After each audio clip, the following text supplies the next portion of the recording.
This one's an oldie but goodie, and it's been a huge hit with my family and friends. Stick around on this episode of Cook This. I'm making pecan encrusted pork tenderloin with a rosemary brown butter to die for.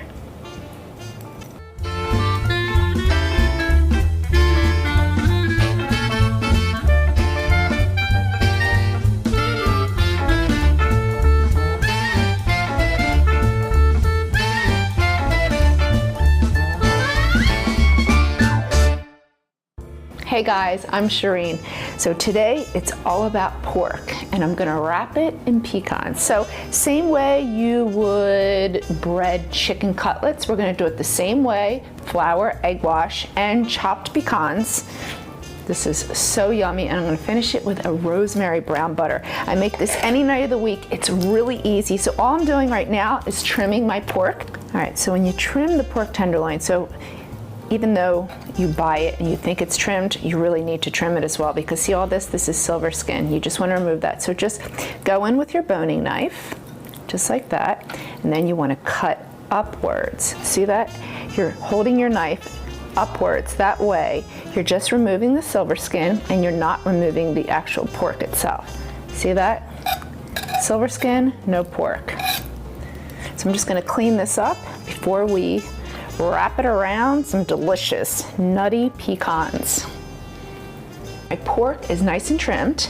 I'm gonna season it with salt and pepper, but first the pecans. So you want about 4 ounces of pecans, or pecans, whatever you like to call them. You're gonna put them in your food processor. You just need the smaller bowl, add them in there. They could be chopped, they could be whole, it really doesn't matter.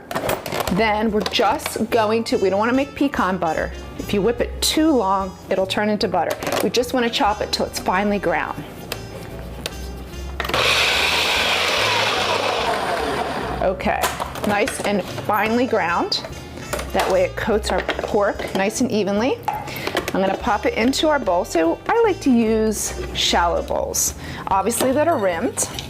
Just makes for an easy way to coat the pork. So this is about 1 1/4 pound pork tenderloin.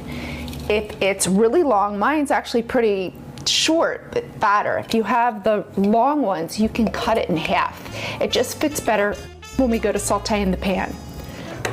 So this is basically a standard breading procedure, but instead of breadcrumbs, we're using the chopped pecans. So we've got our flour, our eggs. I'm just gonna whisk these. We have them in 3 separate bowls. Then I'm gonna season the pork before I actually put it into the flour. Super important, salt and pepper before we bread it, or pecan it.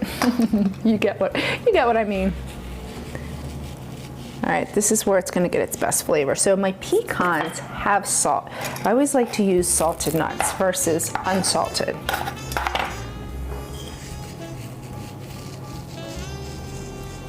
Okay,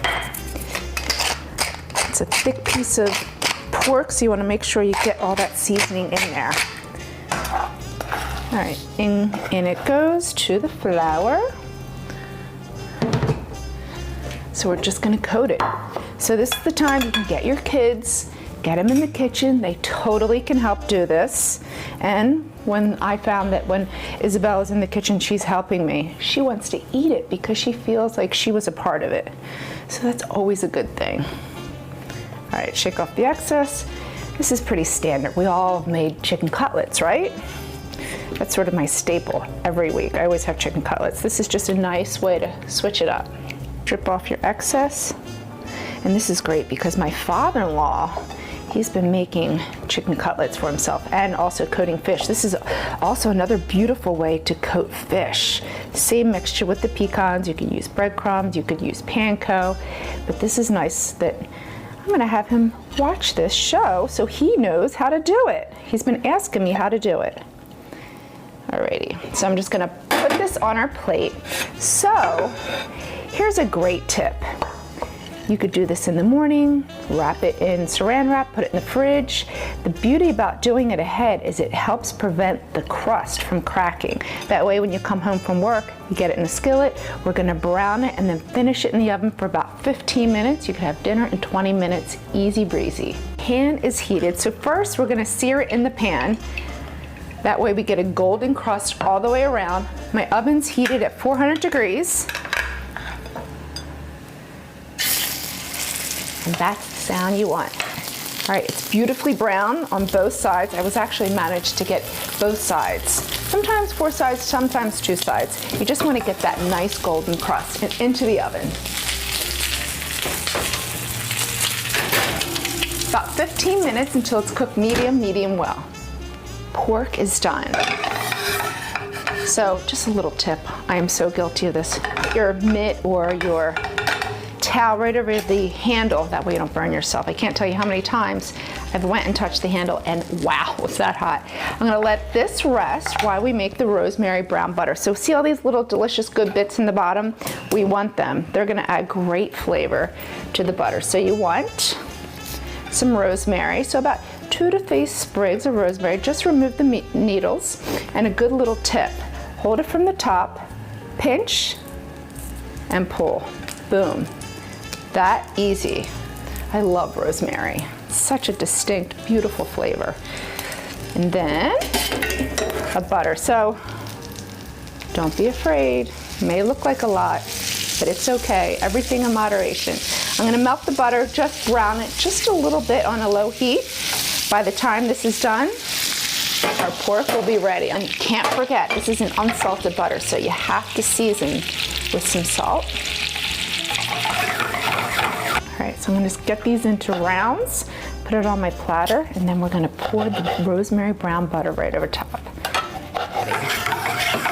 This is easy enough for any night of the week, or elegant enough for a dinner party. This is a great dish, look at that.